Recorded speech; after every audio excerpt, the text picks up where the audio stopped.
This session explores the Circle of Atonement, a framework drawn from A Course in Miracles. Our focus is the core metaphysics of guiltlessness and inclusion, how a mind freed from guilt naturally extends acceptance. We will examine the principles, mechanisms, and practical steps for embodying this inclusive state.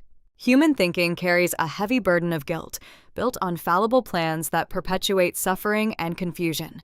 In contrast, the divine plan is perfectly reliable. It offers a gentle, precise correction that releases guilt rather than reinforcing it. Our task is to recognize this contrast and choose the corrective plan. At the center of the mind lies a single, unchanging message. God's Son is guiltless. This truth is universal, expressed through many roles, yet always identical in content. It is also uncompromising. Nothing in God's mind contradicts this innocence. Our only real calling is to actively deny guilt in every form. We operate within two competing architectures of perception. The ego's fortress seeks safety by exclusion, using accusation and guilt, and produces isolation and fear within rigid limits. The Circle of Atonement seeks healing by inclusion, using forgiveness and innocence, and results in safety, perfect peace, and no boundary. The Circle of Atonement defines the boundary of perfect peace. It is the space of salvation where joy, safety, and shared innocence are guaranteed. Within this circle, condemnation has no basis, because what God has blessed cannot truly be attacked.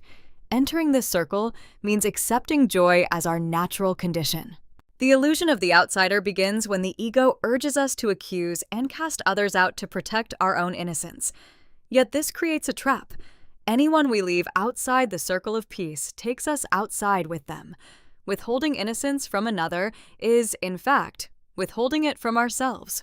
Inclusion is the mechanism that secures our own safety. By consciously bringing a brother into the circle of peace, we confirm our place there as well. What we extend, we keep. When we refuse to deny others the innocence that is their due, we ensure that same innocence is not withheld from us. Spiritual pedagogy operates as a paradoxical loop. As teachers, we teach innocence by deliberately seeing and affirming it in others. As learners, we discover our own innocence precisely by witnessing theirs. Those who happily learn the atonement inevitably become its teachers, reinforcing the message through every relationship. The pedagogy of innocence unfolds in 4 steps. First, recognize. Look past the appearance of a brother's guilt. Second, release. Grant them freedom from guilt in your own mind. Third, witness. Observe their restored innocence. Finally, realize. Through this process, you inevitably come to know your own innocence. The devotion of the miracle worker rests on 3 commitments. Active willingness, a full dedication to denying guilt in all its forms, gentleness and trust, teaching only what restores the rights of God's creation, and the stance of a happy learner, trusting the inner interpreter who safeguards all shared love. The Circle of Atonement is described as endless. As we include more minds within its safety and perfect peace, our confidence in our own secure inclusion becomes absolute. The circle expands until it embraces all creation, leaving nothing outside and restoring the collective mind to a state of perfect wholeness.